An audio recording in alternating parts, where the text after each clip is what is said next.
इस स्कोटअप का पॉपुलर सा सवाल है, क्या बोला जा रहा है, रोम्बस शेप 3 स्ट्रक्चर दे दिया, उस रोम्बस शेप को ना इस पॉइंट से v वेलोसिटी से खींचा जा रहा है इस तरफ। तो एक इंस्टेंट टाइम के बाद ये वाला रोम्बस है ना, ये वाला ये सब स्क्वायर के शेप ले लेगा, यानी कि ये वाला 90 डिग्री ले लेगा, हो जाएगा, ये वाला भी 90, ये वाला भी 90। तो अब क्या है, उस इंस्टेंटेनियस टाइम में हमें इस वाला पॉइंट का वेलोसिटी, इस वाला पॉइंट का और इस वाला B2 का पॉइंट का, यानी कि A1 A2 और B2 पॉइंट का वेलोसिटी हमें पूछा है। तो वेलोसिटी निकालने के लिए देखो हम क्या कर सकते हैं। क्वेश्चन में ना गिवन है जो इस सब का जो लेंथ है ना इस साइड का, उसका रेशियो है 3:2:1, यानी कि ए वाला है अगर 3x हो गया तो ए वाला हो जाएगा 2x, ए वाला हो जाएगा x। तो अब देखो इसका इस साइड का अगर तुम रेशियो लोगे तो 3:2:1 आएगा। तो इसका जो डायगोनल आएगा, यानी कि ए वाला इसका रेशियो लेंगे तो क्या आएगा, 3:2:1 ही आएगा। कैसे बोल सकता हूँ, ए वाला 90 डिग्री, तो इसको पिथागोरस थ्योरम से देखो, ए अगर x है तो ए भी x। तो अब इसका अगर पिथागोरस थ्योरम से क्या बोल सकता हूँ, ए होगा √2x। अब ए y तो ए √2y।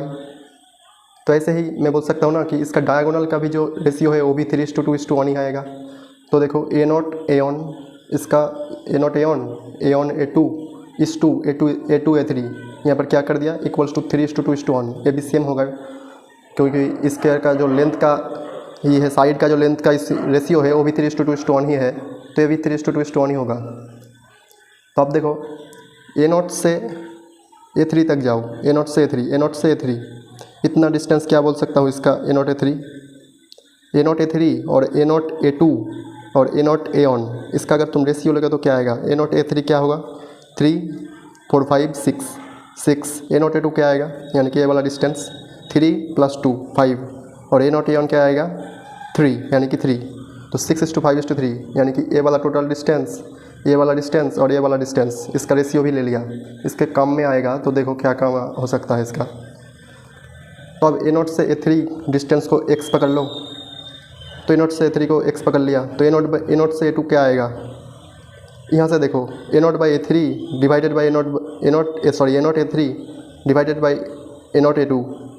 तो यहाँ से क्या होगा, A0 A3 divided by A0 A2 equals to 6/5 होगा। तो ऐसे ही A0 A2 divided by A0 A1, यहाँ से क्या हो सकता है 5/3। तो ऐसे ही मैं बोल सकता हूँ A0 A3 divided by 6 equals to A0 A2 divided by 5 equals to A0 A1 divided by 3।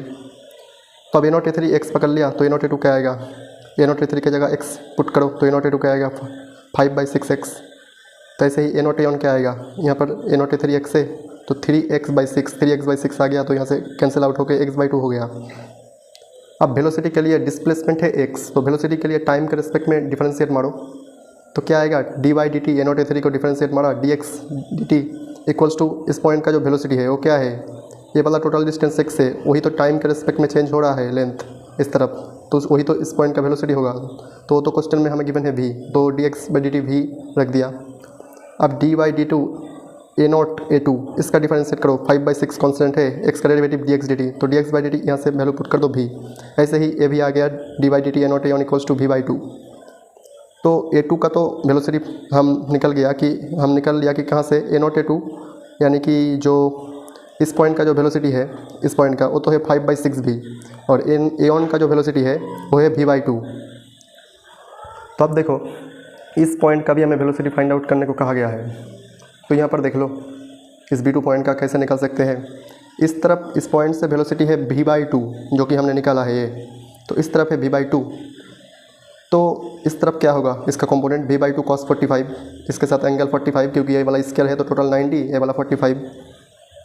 तो अब देखें कि इसका वेलोसिटी कैसा होगा, ये अगर रिजिड रॉड है, क्योंकि हमें बोला गया है रिजिड रॉड है, तो रिजिड रॉड का जो इस वाला लाइन के साथ जो ये वाला लाइन में जो ए वेलोसिटी का जो इस वाला लाइन पे कंपोनेंट है, वो कंपोनेंट ये वाला वेलोसिटी के इस तरफ, इस पॉइंट का जो इस तरफ वेलोसिटी होगा वो कंपोनेंट बराबर होना चाहिए, क्योंकि रिजिड बॉडी के मोशन के टाइम में ये हमें एक कॉन्सेप्ट पता है कि इस वाला पॉइंट पे अगर ए वेलोसिटी है तो इस तरफ इस पॉइंट पे भी यही वेलोसिटी होगा। तो आप देखो इस तरफ ये वेलोसिटी है और A2 पॉइंट का वेलोसिटी इस तरफ है 5v/6 जो हमने निकाला है 5v/6 ये वाला पॉइंट का। तो इस तरफ क्या होगा, ये 45, तो ये वाला हो जाएगा साइन का कंपोनेंट, तो 5v/6 साइन 45। तो अगर ऐसे भी रिजिड रॉड का कॉन्सेप्ट लगाए तो इस पॉइंट का जो ए पॉइंट के साथ ये रिजिडिटी सपोर्ट है, तो इसका जो इस वाला कंपोनेंट है वो इसके बराबर होना चाहिए। तो ए वाला भी हो जाएगा इस तरफ का वेलोसिटी, जो B2 पॉइंट का जो इस तरफ वेलोसिटी वो क्या आ जाएगा, ये वाला, यानी कि 5v/6 साइन 45 1/√2। और ये वाला क्या आ जाएगा, इस तरफ जो वेलोसिटी है इसके बराबर, यानी कि v/2 cos 45 इक्वल्स टू क्या होगा, v/2 इंटू 1/√2। तो अब इस तरफ B2 पॉइंट का वेलोसिटी है कंपोनेंट v/2√2, इस तरफ है 5v/6 1/√2। तो ये वाला अगर 90 है तो ये वाला भी 90 होगा। अब इसका जो B2 पॉइंट का वेलोसिटी है ये दो कंपोनेंट के बीचों बीच जाएगा, यानी कि इस तरफ वेलोसिटी होगा।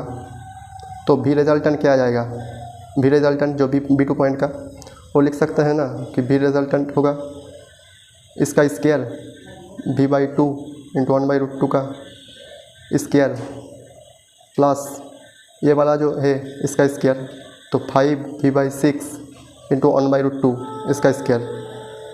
अब इसे सॉल्व करो, क्या आएगा, v स्क्वायर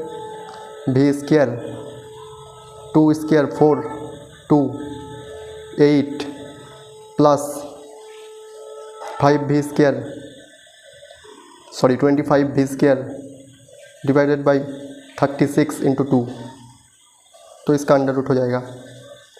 अब यहाँ से क्या करो, ये तुम यहाँ से 4 कॉमन ले लो, v स्क्वायर डिवाइडेड बाई 4 इसको कॉमन ले लो जो कि है अंडर रूट के अंदर, तो क्या आ जाएगा, v स्क्वायर यहाँ से हो जाएगा 1/2 plus v square by 4 common लिया तो 25 डिवाइडेड बाई क्या होगा 9 18। तो यहाँ से सॉल्व करके इसका क्या आएगा, v/2 इंटू यहाँ पर 9 से मल्टीप्लाई करो, ऊपर भी 9 से मल्टीप्लाई करो तो 18 आ गया। तो क्या होगा 25 प्लस 9 यानी कि होगा और 34, तो 34 डिवाइडेड बाई 18 ये अंडर रूट में होगा। तो यही हो जाएगा v रिजल्टेंट का वैल्यू, यानी कि इस वाला पॉइंट का जो वेलोसिटी है वो इस तरफ, यही होगा आंसर।